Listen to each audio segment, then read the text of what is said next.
having spent time in Afghanistan and doing that as a mission, as you reflect back and you look at, that 20-year block-ish of time that our country spent there, and then especially seeing the drawdown and the withdrawal go the way that it did, what are your thoughts on all of it? Several, and not good. I think in hindsight, the right call would have been what we did at the very beginning, which is just lay waste and then say, don't provide a safe haven for them again. And if you do, them being the Taliban, because I'm sure most of the listeners know the backstory, but Al-Qaeda, not the Taliban. Al-Qaeda was using Afghanistan as a staging base for their headquarters, for their operations. A lot of the 9/11 attacks, the original Twin Tower attacks, all of that was kind of planned and facilitated there and then carried out. So, we come in early in the 2000s, a lot of overhead air pressure, a lot of working with locals on the ground, the horse soldiers, the Green Berets, the early SEAL Team 6 operations in there, and really, Anaconda, that whole mission set, and really just did a lot of damage to Al-Qaeda. And I think a better strategy would have just been to say, lay waste and then pull out and say, don't provide them safe haven again. And if you do, this same thing is going to keep happening over and over and over again. But we decided to go in there and try to hit our hand in nation building in a civilization that has never really been a nation. It's been a series of very successful tribes, but never really been a nation. And then you look at all of the resources and all the lives that we poured into there, the devastation on both sides.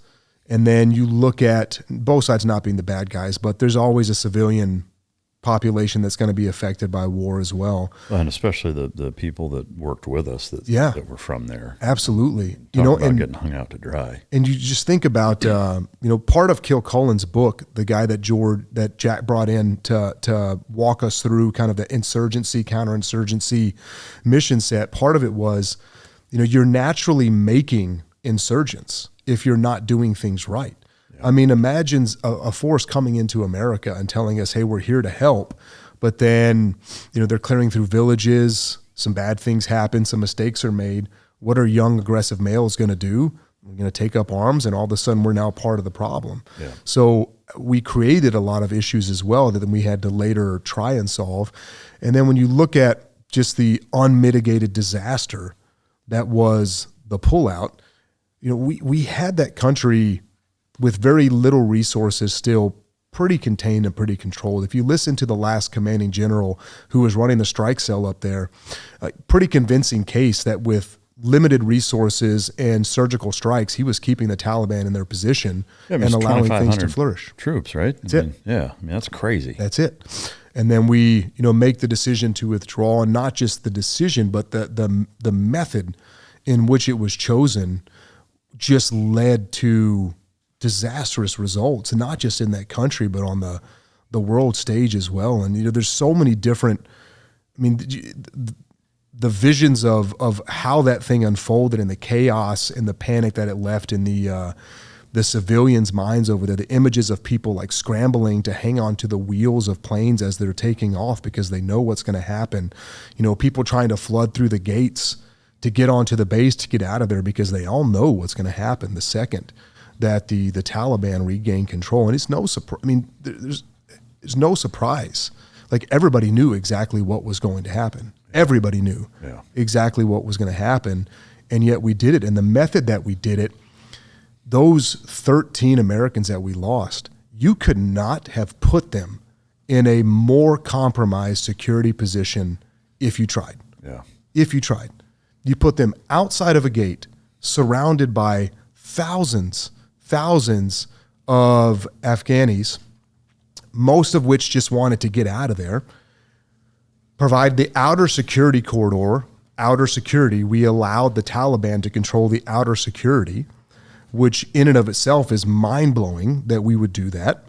And then, the ISIS-K comes in there and they're able to detonate that bomb. And the really disturbing thing to me is, one of the most disturbing things is we knew that gate was going to get hit. We absolutely knew. And I can, show you receipts for how we knew. We had 3 Terps that really helped us out when we were in Afghanistan. There was 2 brothers and a cousin. And one of the brothers, we were able to get over on a special immigrant visa years and years ago. He lives in Virginia. And we were able to get his cousin about 2 years before the pullout over. And then the last brother, we were in the process of his special immigrant visa getting approved. The only thing left he had to do was go to the embassy in Kabul and hit the American embassy and get his stamp, and then him, his newborn son, and his wife could come over. Well, that appointment was scheduled for after the withdrawal. So we knew he wasn't going to get out. So I'm trying to work a plan from stateside for how to get him and his family out of there, because again, like anybody with a brain knew exactly what was going to happen the second that we withdrew our forces from there. We knew the Taliban had all of their information because we keep all of that stuff in these different biometric libraries that we have to protect ourselves, to make sure that the people that we're working with are the good guys. And they're not going to, minimize the risk of these green on blue attacks from nefarious individuals who are just, pretending to be our friends, basically. So we have these massive databases with all of their names, all of their information, all of their biometric information in there.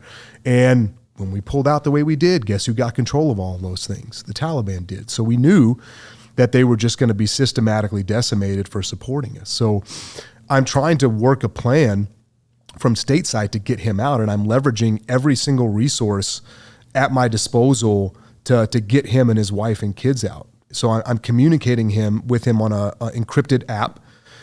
And he had made his way down to the main city where our terminal was.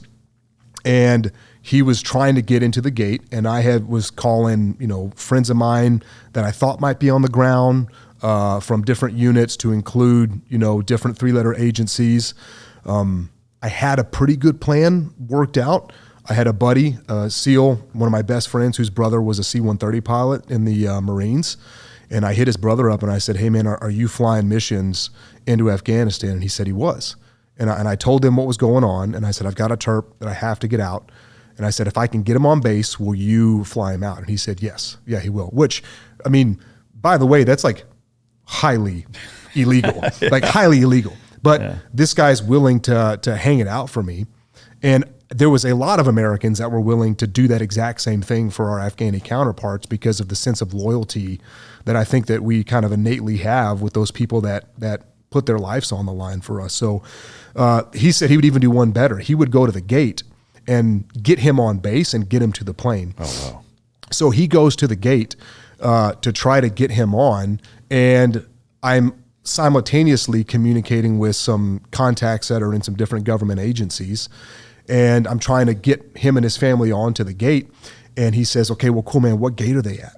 And I tell him, and this is the day before the attacks. And he goes, tell him to leave that gate immediately and find another gate to come to, because there's very credible reporting that we're going to get hit there. We knew it was going to happen. And we still the next day left those service members in that position. So whose fault is that? Obviously Washington, D.C. isn't dictating that level of tactical operational control. So who fucked that up? I don't have a solid answer, but what we know we know that agencies don't play well together. We know they don't share information very well at times. And the only thing that I can think is that there was so many different things going wrong and so many different fires that they were trying to put out that they're not communicating with each other.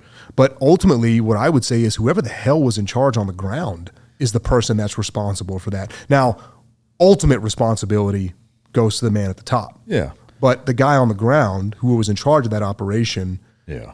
Yeah, because to me, even with the directive of, hey, you're going to pull out and it's going to be by this day, okay, that's your, top shelf order. But everything, the logistics, the tactics on the ground are whoever the ground force commander is, like anybody who's spent any time in the military would be able to look at that scenario and say, these people can't be outside the gate. We've got to figure out a better system and not just be like, well, fuck it, we'll just do it this way. And one would hope, right? Yeah, one would hope. And then, those leaders at the top, the military leadership, from a leadership perspective, shame on all you guys. Yeah. I mean, if you're not willing, if you disagree with things so vehemently, which a lot of them say they did, why are you not willing to put your rank on the table and say, I'm not going to be a part of this? Yeah, man, it's good to hear you say that. I've mentioned that a number of times, and yeah, like Austin and Millie specifically, like those two guys never took accountability, never said, yeah, you know, we fucked up and like,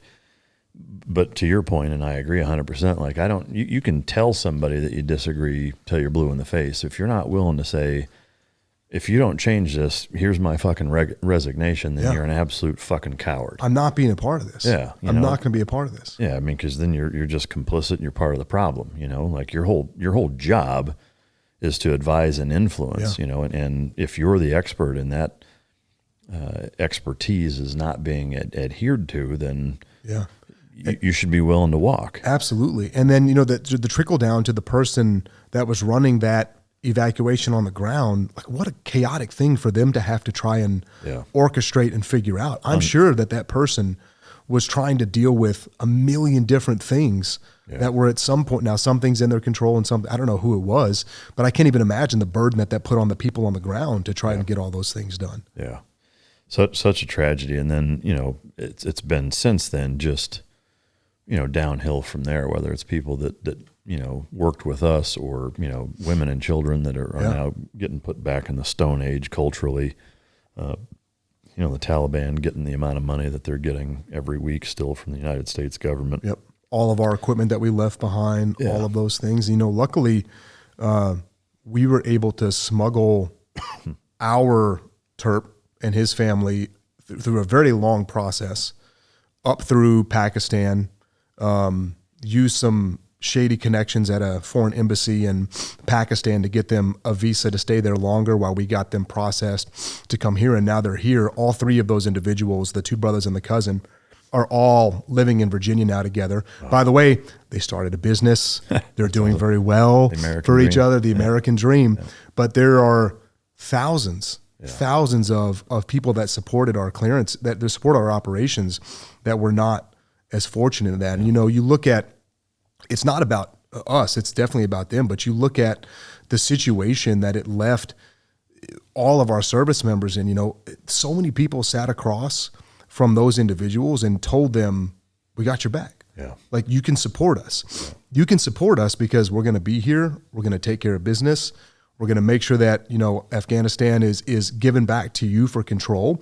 And then we pull the rug out. And all of those individual soldiers, sailors, Marine, airmen that looked those people in the face and said, hey, you know, we're here for you and we're gonna be here for you, just made giant liars out of all of them. Yeah. All of them. But, you know, the silver lining to that whole cloud is just, it was very clear that the will of the American people was not with that decision. I mean, the outpouring of support and aid that went over there in that very chaotic situation to try and help in some ways was, you know, I don't know how much good it did, but it was nice to see the country be like, we're actually not okay with this, with the way this decision is playing out, and the pouring out of support and aid to try and help people out that were over there. Yeah.